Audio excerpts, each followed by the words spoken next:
Okey kawan, jom saya nak review. Ada satu barang saya baru sampai kawan.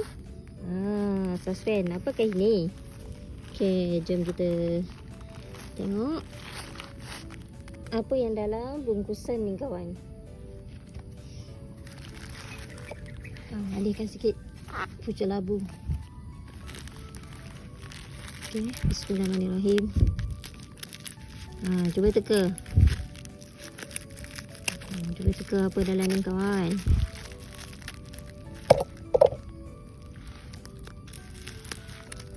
Kita gunting dulu.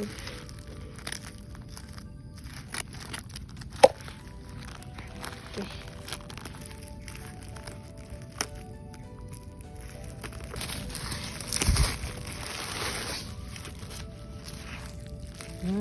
Nampak tu? Nampak tak apa dalam ni?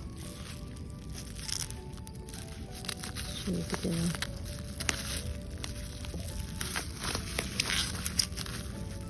Nampaknya dibungkus dengan rapi.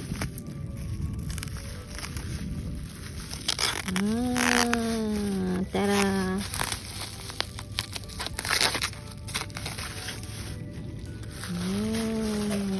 Inilah kawan, anak pisang berangan. Alhamdulillah dah sampai ya. Dah sampai dengan selamatnya. Nampak tu di atas ni tanda anak pisang ni masih elok kawan. Okey, dia dah tumbuh dalam perjalanan dia tu. Okey, sekarang saya nak proses dulu anak pisang ni sebab kita takut dia datang daripada kebun lain kan, kita tak tahu tanah dia mungkin ada virus ke apa kawan. So apa yang saya nak buat dengan anak pisang ni, saya basuh dulu. Okey. Tak ada nak air macam tu kawan. Dan saya gunakan klorok ni kawan ya. Letakkan sikit. Bismillahirrahmanirrahim. Janganlah nak pokok saya ni mati pula disebabkan klorok ni kawan. Sebab saya pernah nampak cara macam ni dikongsikan oleh sahabat YouTuber yang buat video kebun. Okey. Dia kongsikan macam ni kawan. Dikongsikan anak pisang yang dia dapat, dia order tu direndam dengan ataupun dia basuh dulu dengan air klorok. Okey. Dan saya siram-siram lah tentu. Basuh dia bersih-bersih, bagi mandi dia kawan. Bismillahirrahmanirrahim.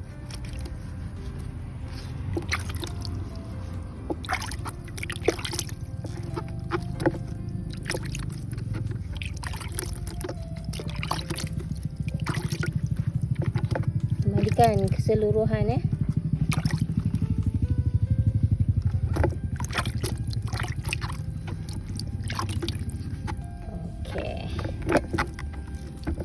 Okey, dan bolehlah kita tanam di tempat yang kita nak tanam tu kawan. Subhanallah. Okey, dan pisang yang baru sampai ni kawan, pisang berangan ni saya nak tanam di sebelah pokok pisang lang ni kawan. Okey, sebab pokok pisang lang ni ada 3 pokok. Dan saya nak gantikan tempat tu dengan pisang berangan ni. Okey. Alhamdulillah. Okey kawan, saya dah buat lubang di celah-celah pokok pisang lang ni kawan, dan saya nak tanam pisang berangan di sini. Okey, saya tinggal lagi tutup tanah tu je.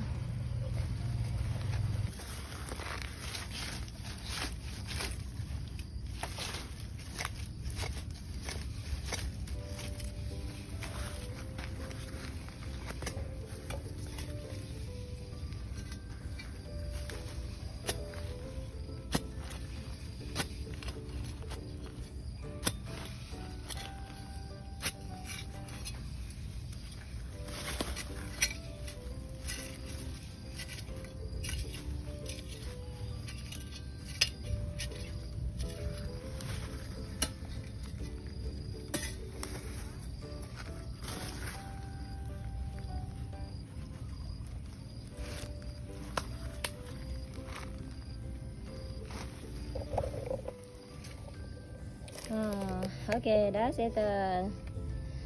Alhamdulillah. Kita tengok ya beberapa hari lagi. Kalau pucuk dia naik, bermakna tanah di sini okey untuk dia dan sesuai untuk dia. Okey, alhamdulillah. Ni batang labu saya yang tak nak berbuah kawan. Okey, mungkin saya akan tebas juga nanti pokok labu saya ni. Alhamdulillah. Alhamdulillah kawan. Akhirnya pisang saya ni dah masak di pokok kawan. Pisang lemak manis saya dah masak di pokok. So saya tebanglah dia hari ni kawan.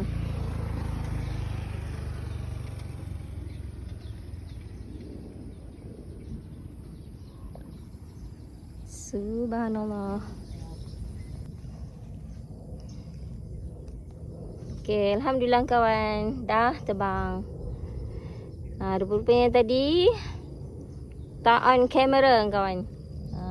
Dah selamat saya tebang potong pisang ni. Alhamdulillah. Ini ya, hati-hati ya dengan getah pisang ni, jangan kena baju. Nanti tak hilang kawan.